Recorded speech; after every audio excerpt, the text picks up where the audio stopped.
Pastor Clóvis aqui, quero dar as boas-vindas a todos.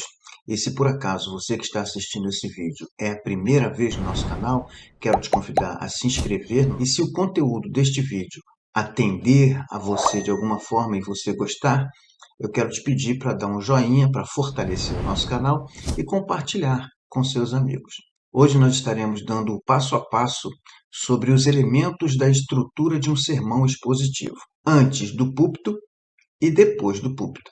Em primeiro lugar, nós vamos falar sobre como fica a organização do sermão expositivo antes de você levar ao púlpito. O primeiro elemento é a oração. Não pense na possibilidade de preparar o seu sermão, de ler o texto na intenção de pregar, de fazer pesquisa na intenção de pregar, de escrever qualquer coisa na intenção de pregar sem oração. É imprescindível que você peça direção a Deus, peça a iluminação do Espírito Santo de Deus, para que você possa preparar o seu sermão. Não considere que o Espírito Santo vai te usar apenas no púlpito.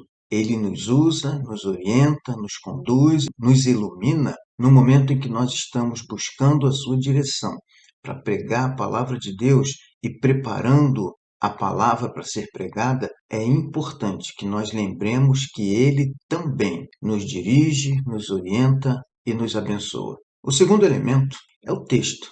O texto para o sermão, na pregação expositiva, ele é o comandante de toda a pregação. Tudo num sermão expositivo vem do texto. E esse texto ele precisa ser escolhido com cuidado. Ele precisa ser um texto íntegro, ou seja, um texto completo em si.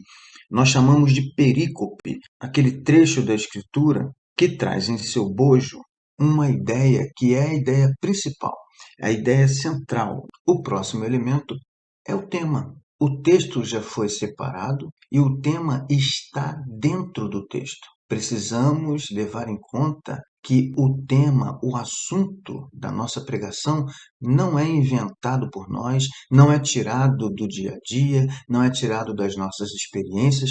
O tema é tirado do texto. E esse tema é nada mais, nada menos do que a ideia central do texto que você leu.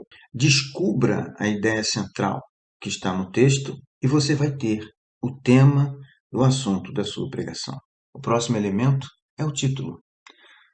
O título, ele não está no texto, ele é criação sua. Como pregador, você precisa pegar a ideia central do texto, que é o tema, e construir com suas palavras o título para o seu sermão. Aquele sermão é um sermão preparado por você, então ele precisa levar o seu título. Ele pode, aliás, ele deve ser criado com suas próprias palavras, mas você não pode esquecer de prestigiar a ideia central. O quinto elemento é a frase de transição. Essa frase de transição, nela, o título precisa ser lembrado a todo tempo.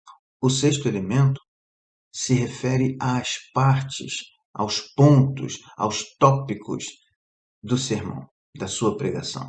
E cada uma dessas partes deve ser localizada dentro da perícope. Aquele trecho da escritura que você separou, ele é que fornece as partes que vão compor a sua pregação. Eles complementam a frase de transição com uma afirmação ou com uma interrogação. Cada um desses pontos deve obedecer a uma progressão que vá, no final, apontar para a conclusão. Esses pontos precisam ser extraídos dos versículos do texto lido. Eles estão fundamentados no texto lido.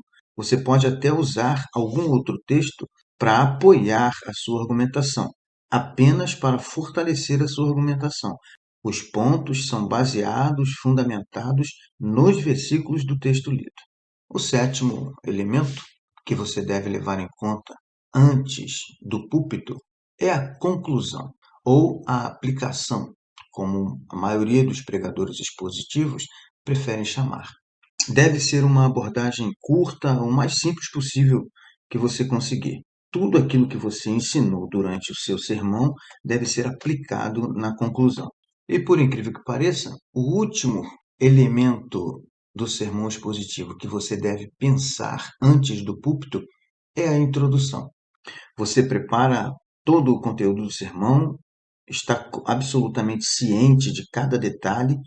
Você prepara então as suas palavras iniciais, que devem ser curtas, não mais de que 5% do tempo total do sermão. A intenção é familiarizar o ouvinte com o assunto que você vai tratar, despertar seu interesse. Ele pode ser antes ou pode ser depois da leitura do texto. Agora nós vamos dar o passo a passo no púlpito, propriamente dito. Primeiro elemento, precisa ser sempre o texto. Você deve começar a sua pregação expositiva a partir do texto que você vai expor. No caso hoje, eu vou dar como exemplo o Salmo de número 100. É um texto curto e a gente pode usar o salmo todo.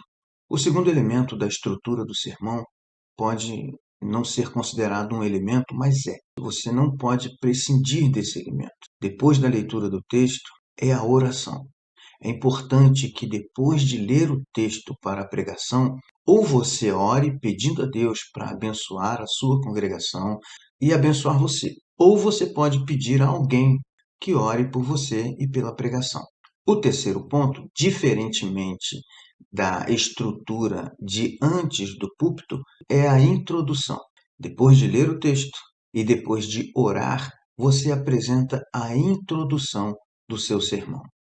Eu coloco para vocês a introdução que eu apresentaria para o Salmo 100. Existem inúmeras coisas para as quais o crente é chamado, mas nada supera o ser chamado à adoração. É a única coisa que a Bíblia fala que Deus procura. Adoradores que o adorem em espírito e em verdade.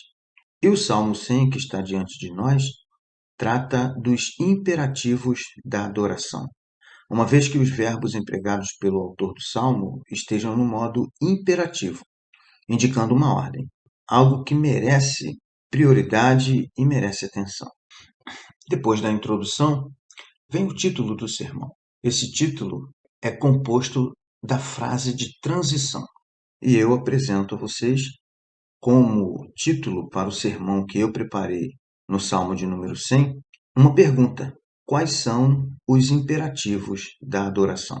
E essa pergunta, ela precisa ser respondida ao longo do meu sermão. E é aí que entra o próximo elemento da estrutura do sermão, que são as partes, ou os pontos, ou os tópicos do sermão expositivo. E eu me proponho a responder a pergunta exatamente com os versículos que estão no bojo do trecho ou da perícope que eu separei para a pregação. O primeiro imperativo da adoração é alegria. Isso consta no versículo 2, que nos alerta a servir ao Senhor com alegria.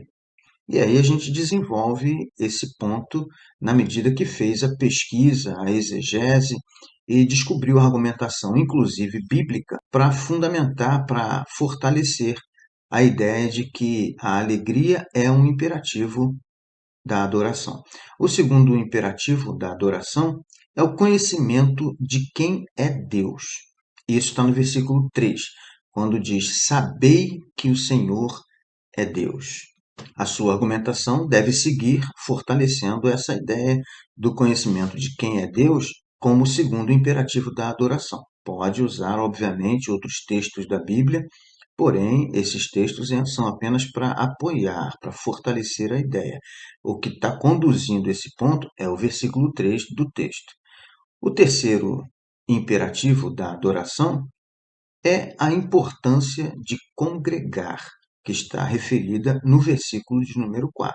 Entrai nos seus átrios com hinos, estar na casa de Deus, com a congregação de Deus. Então você vai desenvolver sua argumentação para fortalecer essa ideia de que congregar é importante como terceiro imperativo da adoração.